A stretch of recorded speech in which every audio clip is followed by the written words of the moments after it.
నాయకత్వం, కిషన్ రెడ్డి గారి నాయకత్వం, రామచంద్రరావు గారి నాయకత్వం, జూబ్లీ దీపక్ రెడ్డి గారి నాయకత్వం. జై శ్రీరామ్. అందరికీ నమస్కారం.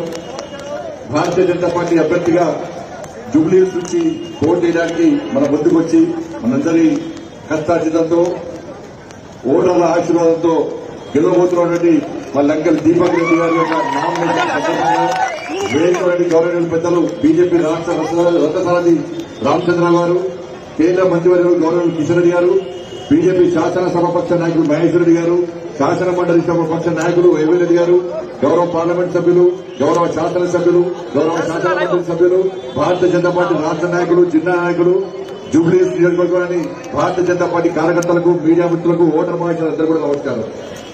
నేను గతంలో ఎన్నికలప్పుడు వచ్చిన ఈ జూబ్లీస్ అంటే అద్దాల మెడలు, హంగు ఆరుబాటలు ఉన్నాయనుకుంటారు. పోయినసారి దీపడి గారు పోటీ చేసినప్పుడు వచ్చి చూస్తే మొత్తం మురికి ఉద్యోగాలు పాకబడ్డ ఇల్లు తప్ప ఏం లేవు. అంత పట్టి రోడ్డు పైన పడ్డారు, ఏం లేవు.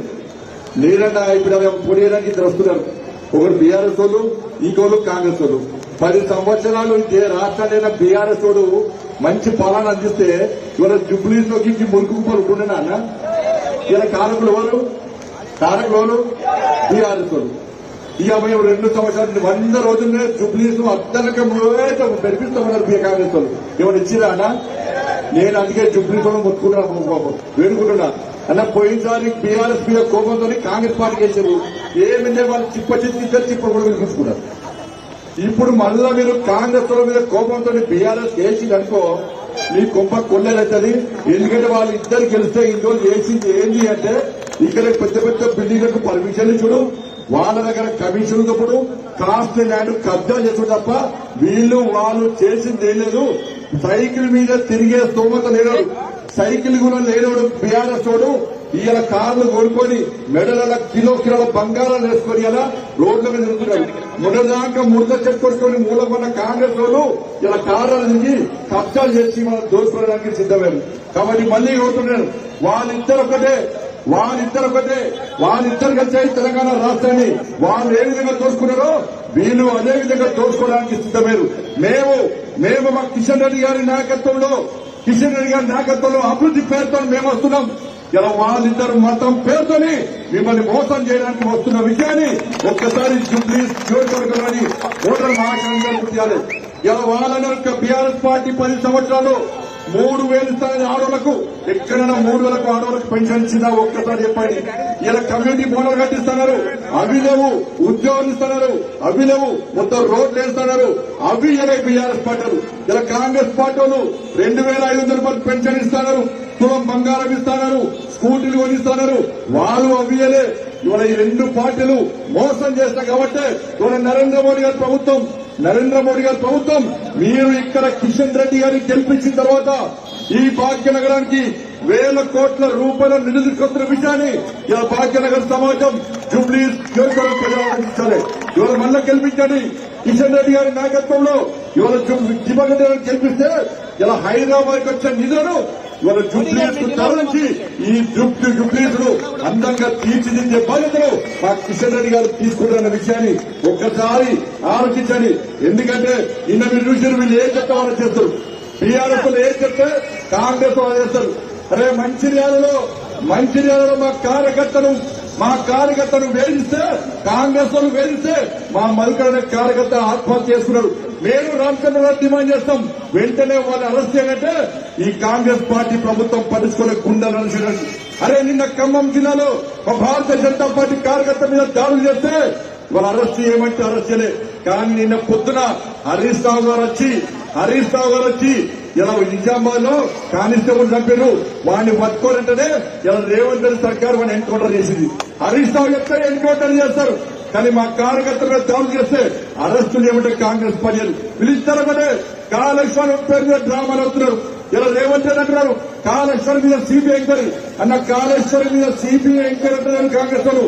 మేడిగడ్డ అన్నారావు సుందీర్లో పేరు చెప్తుంది తప్ప కాళేశ్వరం అనే పేరు తీయకుండా ఇలా బీఆర్ఎస్ పార్టీని కాపాడే ప్రయత్నం చేస్తున్నారు.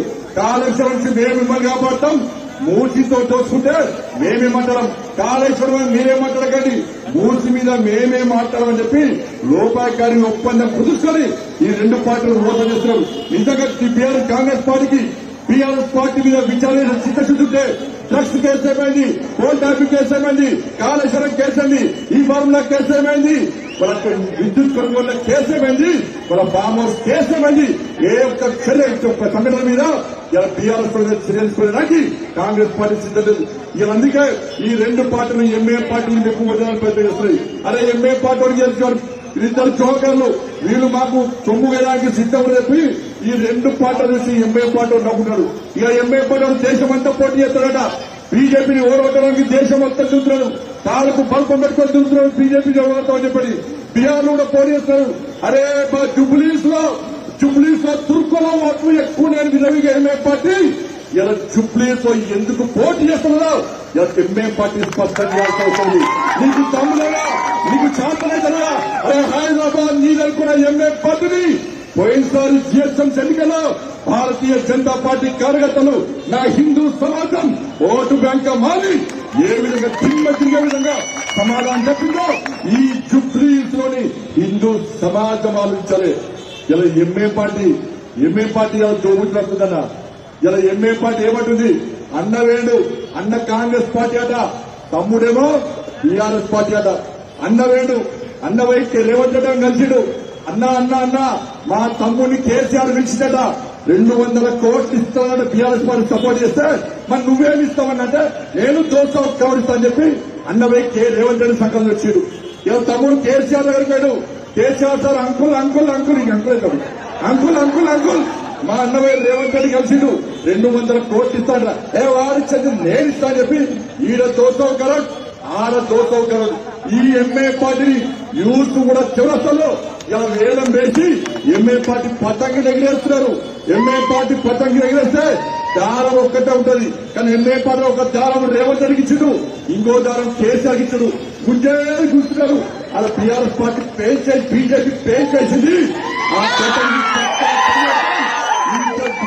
లో బీఆర్ఎస్ పార్టీ కాంగ్రెస్ పార్టీ సంఘటనలో చూడడానికి ఇలా భారతీయ జనతా పార్టీ కార్యకర్తలు సిద్ధంగా ఉండాలని చెప్పి అందుకేనా 5 ఇన్స్ట్రక్షన్ చేయాలి.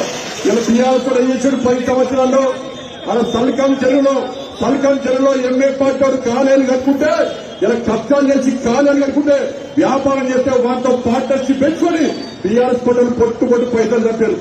ఇవాళ కాంగ్రెస్ పార్టీలు కూడా ఇలా పెద్దమ్మ గుడి మర్చిపోకుండా బీజేపీని గెలిపేయండి, పెద్దమ్మ గుడి నిర్మాణం ఎక్కడ జరగదు. అదే కాంగ్రెస్ పార్టీ గెలిపిస్తే ఆ పెద్దమ్మ గుడికి సంబంధించిన 11 ఎకరాలు ఎంఐ పార్టీకి రాసేయడానికి ముందస్తు అగ్రిమెంట్ జరిగిందన్న విషయాన్ని జుబ్లీస్ నియోజకవర్గం గుర్తించుకోవాలి. అందుకే భారతీయ జనతా పార్టీని గెలిపించండి అన్నా. జుబ్లీస్ సదా ఏ బిడ్డా కిషన్ రెడ్డి అడ్డ ఎంఏ party BRS party Congress party తప్పుడుకై ఇక్కడ గెలిచేది మా లెంకల దీపక్ రెడ్డి గారి నాయకత్వంలో భారతీయ జనతా పార్టీ కార్యకర్తలు కూడా కష్టపడి పనిచేస్తుందిగా మీ అందరికీ విజ్ఞప్తి చేస్తూ ఆలస్యంగా వచ్చిన పోలీస్ బుద్ధి జీవితున్న అమరవీరుల త్యాగాలను గుర్తించుకోవాల్సిన అవసరం ఉన్నది. పోలీసులు మన కోసం త్యాగం చేశారు, ఈ సమాజాన్ని కాపాడే కోసం ప్రజలను కాపాడడానికి పోలీసులు త్యాగం చేశారు. కాబట్టి ఆ ఆత్మ బలిదానం చేసినటువంటి ఆ పోలీసులను స్మరించుకోవడానికి వాళ్ళ ఢిల్లీలో కార్యక్రమం ఉంది కాబట్టి అందుకే ఆలస్యంగా రావడం జరిగింది. పెద్ద మనతో అర్థం చేసుకొని క్షమించాల్సిందిగా మీ అందరికీ విజ్ఞప్తి చేస్తున్న భారత్ మాతాకి జై శ్రీరామ్. అభ్యర్థి లంకల